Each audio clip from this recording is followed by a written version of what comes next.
सभी से निवेदन है कि प्लीज़ मेरे चैनल को लाइक करें, शेयर करें, सब्सक्राइब करें। जिन्होंने मेरे चैनल को सब्सक्राइब किया है उन सभी का दिल से शुक्रिया। चलिए शुरू करते हैं आज की कहानी। बेकसूर बहू। रीतू और जीत की शादी हुए 3 महीने हो चुके थे। सभी उसको बहुत प्यार करते थे और उसका ख्याल रखते थे। जीत के परिवार में उसके माता पिता और एक बहन और एक छोटा भाई था। शुरू में रीतू की सास हेमा उस पर बहुत प्यार दिखाती थी। रीतू भी यह देखकर बहुत खुश थी। लेकिन धीरे धीरे रीतू को थोड़ा अजीब सा लगने लगा, क्योंकि उसको यह महसूस होने लगा कि जब ससुर और उसके पति ऑफिस चले जाते हैं तो उसकी सास और नंद किसी भी काम को हाथ नहीं लगाती। लेकिन जैसे ही शाम को उनके ऑफिस से आने का टाइम होता तो उससे पहले ही रीतू से खाना बनवा कर रख लेती और रीतू को ऊपर अपने कमरे में भेज देती। रीतू को भी लगता शायद पूरे दिन काम करने के बाद मेरी सास ने मुझे अब आराम करने के लिए ऊपर भेजा है, और वह यह सोचकर खुश हो जाती, क्योंकि वह अभी इतनी बड़ी नहीं थी कि उनकी ऐसी चालाकियों को समझ पाती। और जब उसके ससुर और पति घर आते तो उसकी सास और नंद खुद ही रसोई में घुस जाती और उनको खाना डालकर दे देती। और जब तक रीतू थोड़ा आराम करके और अपना कमरा ठीक करके नीचे आती तब तक सभी खाना खा चुके होते थे। उसके बाद रीतू बर्तन धोकर अपना खाना भी ऊपर ले जाती। लेकिन कुछ दिनों से रीतू देख रही थी कि जीत उससे ढंग से बात नहीं कर रहा, और फिर वह जीत के ऑफिस चले जाने के बाद यह सोच कर अकेले में खूब रोती थी। लेकिन रीतू को कुछ समझ ही नहीं आ रहा था कि मेरा कसूर क्या है। जब कुछ दिन गुजर गए तो रीतू ने एक दिन जीत से पूछा कि आजकल आप मुझसे सही से बात क्यों नहीं कर रहे। तभी जीत ने गुस्से में कहा, तुम घर के कामों में माँ का हाथ क्यों नहीं बंटवाती हो। जब भी मैं सुबह उठता हूँ तब भी माँ ही किचन में होती है, और जब शाम को ऑफिस से आता हूँ तब भी माँ ही खाना बनाकर दे रही होती है। मेरे जाने के बाद तुम पूरे दिन अपने कमरे में आराम ही करती रहती हो। माँ और मेरी बहन ही पूरे दिन घर के कामों में ही लगी रहती हैं।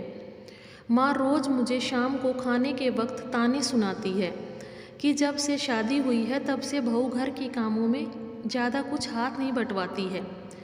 जीत का इतना गुस्सा देख रीतू रोते हुए बोली, नहीं ऐसी कोई बात नहीं है, मैं घर के सभी काम करती हूँ। लेकिन जीत ने उसकी किसी भी बात पर विश्वास नहीं किया और वह चुपचाप से सो गया। ऐसे करते करते 1 हफ्ता और निकल गया। लेकिन एक दिन जीत की तबीयत खराब हो गई और वह ऑफिस से जल्दी घर आ गया। घर आकर उसने देखा कि रीतू किचन में खाना बना रही थी और माँ और बहन दोनों टीवी देख रही थी। जीत चुपचाप से अपने ऊपर कमरे में चला गया। किसी को भी नहीं पता था कि जीत आ गया।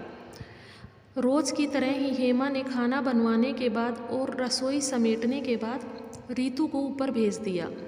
रीतू ने ऊपर जाकर देखा कि जीत बेड पर लेटे हुए हैं। रीतू ने ऊपर जाते ही जीत से पूछा कि आज आप ऑफिस से जल्दी घर आ गए।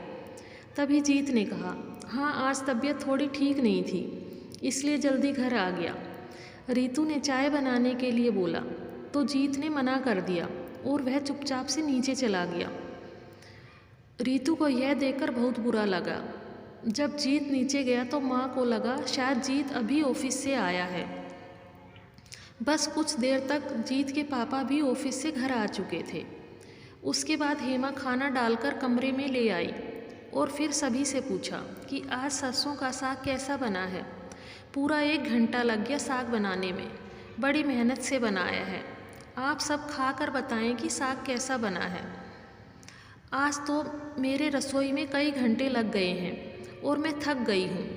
बहू रानी तो अभी तक नीचे उतरकर ही नहीं आई है।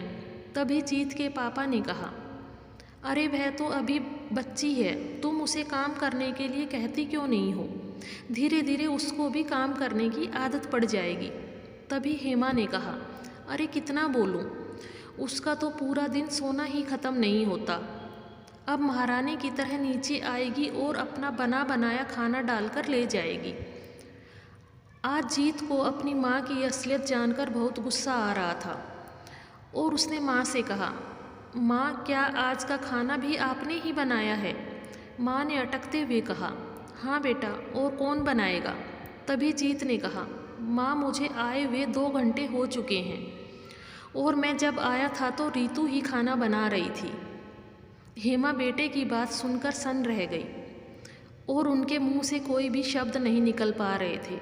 और फिर जीत ने कहा, माँ रोज़ रात को खाना खाते वक्त आप हमेशा रीतू की बुराई करती रहती हैं कि वह पूरे दिन घर का कोई भी काम नहीं करती है और सुबह शाम का खाना भी मैं ही बनाती हूँ। यह सारी बातें सुनकर मैं 1 महीने से रीतू से बात भी नहीं कर रहा हूँ और उसे कुछ समझ भी नहीं आ रहा कि उसका कसूर क्या है और मैं उससे क्यों नाराज़ हूँ, क्योंकि उसको तो लगता है कि मैं सुबह से शाम तक घर का काम भी करती हूँ। तो फिर मेरी गलती क्या है? किस वजह से जीत मुझसे नाराज़ है? अभी 1 हफ्ता पहले उसने मुझे बताया था कि मैं घर के सभी काम करती हूँ और मैं सुबह उठकर जल्दी खाना भी बनाती हूँ और शाम का खाना भी मैं ही बनाती हूँ।